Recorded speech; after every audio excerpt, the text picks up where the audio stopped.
दोस्तों, जब मैं ये कह रहा हूँ कि मोदी जी एक चीटर हैं तो उसकी कई वजहें हैं। मुजरा, मुसलमान, मुगल, मटन, मंगलसूत्र और भैंस जैसे जैसे इलेक्शन आगे की तरफ बढ़ा, अवतारी पुरुष मोदी जी के बयान घटियापन की सारी हदें पार करते रहे। कोई नहीं जानता, मैं आपको ना मुझे उनको वहां जाके मुजरा करना है तो भी करें। 421 बार मंदिर, मस्जिद, मुस्लिम और बाकी धर्मों को चुनावी भाषणों में ले आए। ऊपर से हमारे देश का केंचुआ यानी कि केंद्रीय चुनाव आयोग, इलेक्शन कमीशन अंधा बहरा बना रहा। कांग्रेस ने 77 दिनों में 117 शिकायतें की, लेकिन केंचुआ को अवतारी पुरुष के भाषणों में आचार संहिता का उल्लंघन कहीं दिखा ही नहीं। और रही सही कसर पूरी की गोदी मीडिया ने अपने आका की हालत पतली होते देख लग गया इंटरव्यू पर इंटरव्यू करने में और ये साबित करने की पूरी कोशिश की कि मोदी जी ही भगवान है। मोदींकर भक्त जगन्नाथ। मगर दोस्तों, ये लोकतंत्र है और लोकतंत्र में भगवान होती है जनता और उसका वोट, और जनता के साथ बेईमानी और गद्दारी नहीं करनी चाहिए। लेकिन इस चुनाव में जमकर धांधली हुई है। कहीं ईवीएम में अकेले एक ही शख्स ने 8 बार वोट डाले तो कहीं मुस्लिम वोटर्स को वोट डालने से रोका गया। पुलिस प्रशासन जो वोट नहीं डालने दे रहा है किसी भी आदमी को।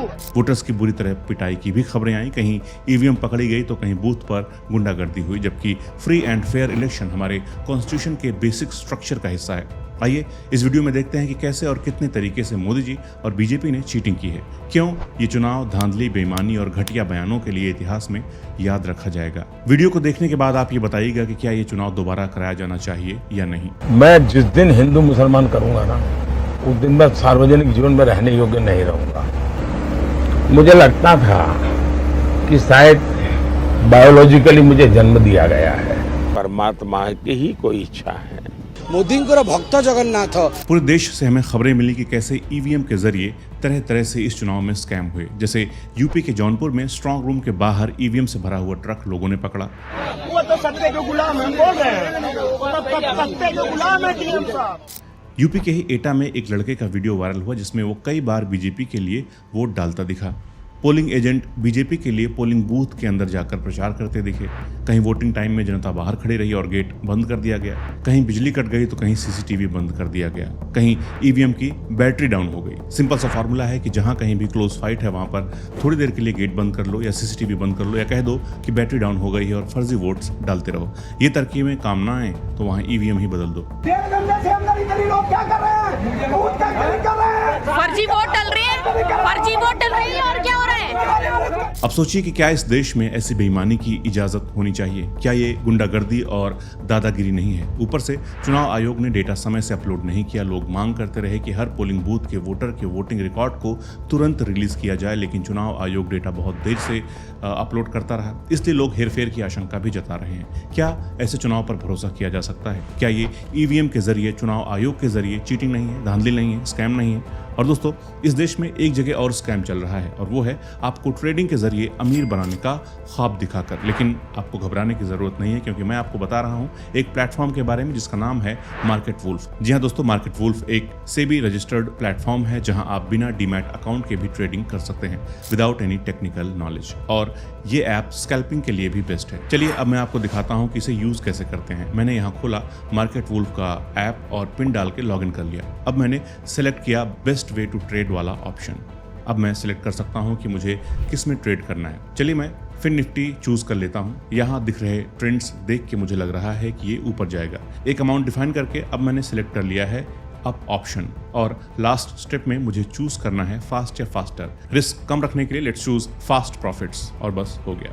सबसे इंपॉर्टेंट बात यह है कि आप यहाँ मार्केट ऑप्शंस जो होते हैं उनमें मात्र 999 में डील कर सकते हैं। साथ साथ ये प्लेटफॉर्म कोई मेंटेनेंस फी चार्ज नहीं करता है। सिर्फ 99 रुपीज में आप पा सकते हैं लाइफ टाइम ट्रेडिंग प्लेटफॉर्म जहां आप जिंदगी भर ट्रेड कर सकते हैं। इसी के साथ आपको यहाँ मिलता है एक यूनिक स्टॉप लॉस फीचर जो ऑटोमेटिकली आपकी ट्रेडिंग स्टॉप कर देता है अगर आप लॉस की एक लिमिट रीच कर देते हो। ये बिगिनर्स के लिए बहुत सेफ और परफेक्ट प्लेटफॉर्म है। इसका एक ऐसा फीचर है जो पूरी इंडस्ट्री में और कहीं नहीं है। अगर आपको प्रॉफिट होता है तो ये चार्ज करते हैं केवल 19 रुपए का ब्रोकरेज और लॉस होने पर सिर्फ 9 रुपए का ब्रोकरेज। इस इंडस्ट्री के दूसरे प्लेटफॉर्म्स प्रॉफिट हो या फिर लॉस 20 रुपए ही चार्ज करते हैं।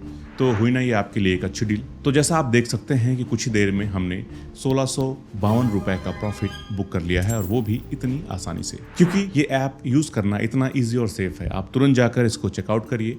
लिंक मैंने डिस्क्रिप्शन में अटैच की है और कमेंट में भी पिन कर दिया है।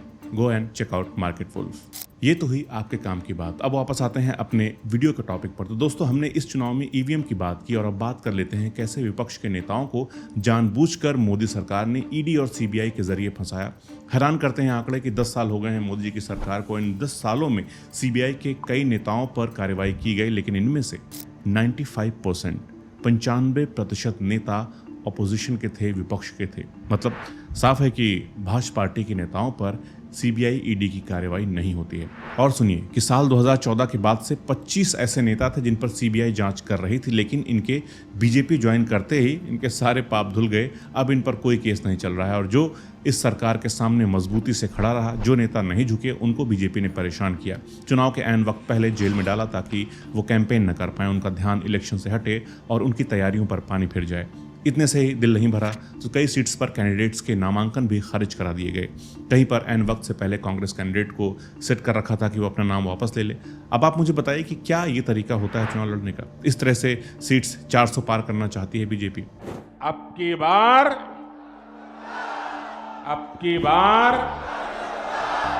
ऐसे ऐसे केस लगाती है जिसमें जल्दी बेल पॉसिबल ही ना हो। जैसे मनी लॉन्ड्रिंग का केस ठोक दिया, अब पड़े रहिए आप जेल में। साबित ना हुआ आरोप तो कोई बात नहीं, इसके लिए कोई सीबीआई को ना कुछ कह सकता है ना ईडी को। और भाजपा पार्टी आराम से ईडी और सीबीआई का इस्तेमाल करके डेमोक्रेसी का गला घोट रही है। इनकी पार्टी में जो शामिल हो गया वो ठीक है, वो दूध का धुला हुआ है, बाकी सब नेता खराब हैं, करप्ट हैं।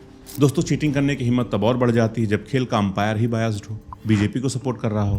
पूरी दुनिया ने बीजेपी के अवतारी पुरुष मोदी जी की घुसपैठिया, मुसलमान, मंगलसूत्र और भैंस वाले बयानों को सुना, लेकिन कोई कार्रवाई चुनाव आयोग ने इन पर नहीं की। वहीं दूसरी पार्टी का कोई नेता सांस भी ले ले तो उसका नॉमिनेशन कैंसिल कर दिया चुनाव आयोग ने। आम आदमी पार्टी ने बीजेपी के नेताओं के खिलाफ मॉडल कोड ऑफ कंडक्ट के वायलेशन की शिकायत दर्ज की। कांग्रेस ने 77 दिनों में चुनाव आयोग से 117 शिकायतें की। ये शिकायतें आचार संहिता समेत कई अन्य वायलेशंस के बारे में थी। इनमें 14 शिकायतें नरेंद्र मोदी, 8 शिकायतें सीएम योगी और 3 शिकायतें गृह मंत्री अमित शाह के खिलाफ की गई थीं। इसके पहले लोगों के व्हाट्सएप पर बीजेपी ने बल्क में मैसेजेस भिजवाए, इस पर भी कांग्रेस ने शिकायत दर्ज कराई, लेकिन इलेक्शन कमीशन के कान पर जूं तक न रेंगी। ऊपर से वोटर टर्नआउट का डेटा देर से अपलोड किया जा रहा है और ऐसा लग रहा है जैसे इलेक्शन कमीशन बीजेपी का साथ दे रहा है। इस पर हालांकि हैरानी क्यों हो रही है? सुप्रीम कोर्ट ने तो कहा था कि इसके सदस्यों में सीजेआई को शामिल किया जाए, लेकिन सुप्रीम कोर्ट के फैसले को ताक पर रखकर बीजेपी सरकार ने पिछले साल एक नया कानून बनाया है ताकि इलेक्शन कमीशन उनके हाथ में रहे। और लगभग हर रैली में बीजेपी वालों ने मंदिर मस्जिद की राजनीति की और इलेक्शन कमीशन आंख बंद किए मोदी चालीसा पढ़ता रहा। इसके अलावा आप सभी को याद होगा कि किस तरह से इलेक्शन शुरू होने से ठीक पहले कांग्रेस का अकाउंट सीज कर दिया था सरकार ने। इसकी वजह बताई गई थी कि 30 साल पहले कांग्रेस के खाते में कुछ गड़बड़ हुई थी, इसलिए खाता सीज किया था इनकम टैक्स डिपार्टमेंट ने। लेकिन इसके बाद 29 मार्च को कांग्रेस पार्टी ने प्रेस कॉन्फ्रेंस करके एकदम उसी तरह का एक मामला दिखाया जिसमें बीजेपी ने गड़बड़ की थी, जिसकी वजह से उसे कम से कम 4600 करोड़ की पेनल्टी देनी थी। मगर खाता सीज करने की बात तो भूल जाइए, एक नोटिस तक नहीं निकाला इनकम टैक्स डिपार्टमेंट वालों ने। क्या कांग्रेस के लिए अलग कानून है और बीजेपी के लिए अलग? इसका जवाब तो खैर अवतारी पुरुष ही दे सकते हैं। बीजेपी ने 8000 से ज़्यादा का चंदा खाया, मगर कोई सवाल नहीं, कोई जांच नहीं कि क्यों कंपनियों ने सीबीआई जांच के तुरंत बाद मोदी जी की पार्टी को पैसा दिया और फिर उस जांच का क्या हुआ, फिर भी कोई सवाल नहीं पूछा गया। अगेन, मोदी जी करें तो डिस्को डांस और कांग्रेस करे तो मुजरा। वाह मोदी जी वाह। अब अगर इन सब के बीच में गोदी मीडिया का जिक्र ना आए तो ये हो ही नहीं सकता है। घूम घूम कर मोदी जी खूब इंटरव्यूज दे रहे हैं और सारे पत्रकार इसी में खुश हैं कि उनके प्रभु ने दर्शन दिए हैं। दोस्तों, मीडिया की बात हो तो उन दोस्तों को जरूर सल्यूट कीजिएगा जो मोदी जी के आगे नहीं झुके, चाहे वो द वायर हो, स्क्रॉल हो या यूट्यूबर हो कोई, या फिर कोई फैक्ट चेकर। इंडिपेंडेंट मीडिया को खत्म करने के लिए मोदी जी ने पूरी जान लगा दी। पहले फंडिंग रोकी, फिर ट्विटर अकाउंट्स को बैन कराने पर आमादा हो गए, केसेस किए, चैनल्स डिलीट कराए। मेरे जैसे लोगों को भी पुलिस के नोटिस भिजवाए गए, फिर भी लोग सच बोलते रहे तो अब बाकायदा एक बिल लेकर आए हैं ताकि सच पर लगाम लगा सके ये सरकार। लेकिन दूसरी तरफ अगर देखें तो चमचियां और चमचे खूब मौज उड़ा रहे हैं। ऐसा लगता है मानो वो मीडिया में नहीं, मोदी जी की पीआर टीम में काम करते हैं, क्योंकि असली इंटरव्यू तो कुछ ऐसा होता है मोदी जी का। कहा जाता है आपके बारे में, लेकिन आप इसके बारे में क्या कहते हैं?